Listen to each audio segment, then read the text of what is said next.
Let continues with more.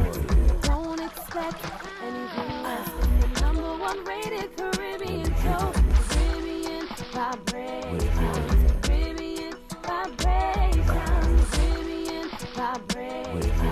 Caribbean vibration. Well, the JN Foundation started in 1990, and the JN Foundation is a charitable arm of the JN Group of companies. So we're funded by the profits from the group.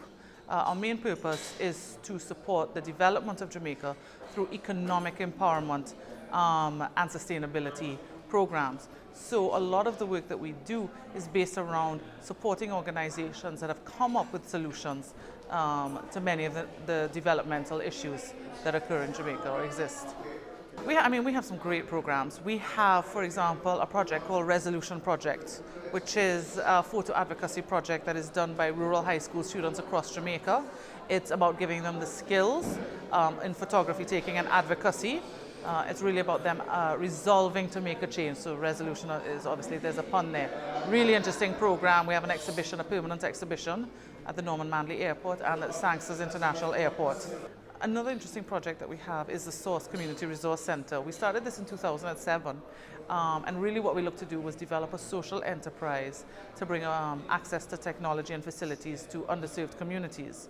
So social enterprises are obviously for-profit with not-for-profit aims businesses. We developed the first one in Augustown, just outside UWI, which is a a garrison community. And then we've done 5 more. The most recent one is Savannah Lamond.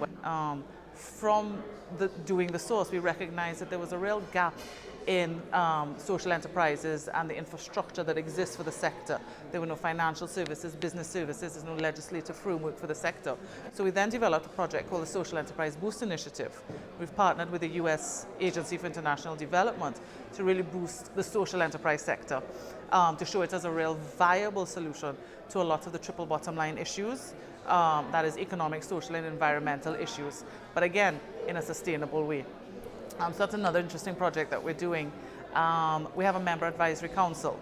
Now, JN has a network of branches all over Jamaica, and we are a mutual organization, which means that we are owned by our members. Anybody who has an account at JN is an owner.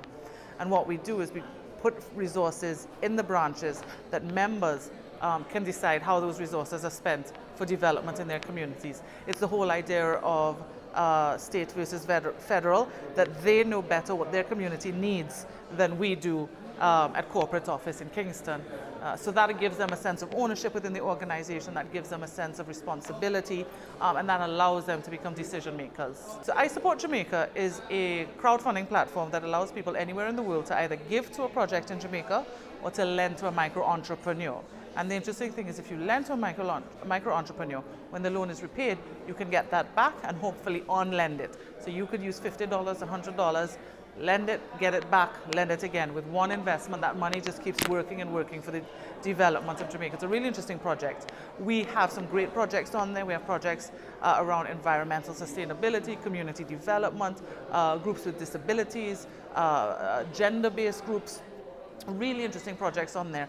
And next month we're going to go live with the lend components. So again, that's about entrepreneurs getting access to capital. It's about supporting the tech industry, the apps. Jamaica is on a big move now to really support animation and technology, and this will allow those individuals to access financing.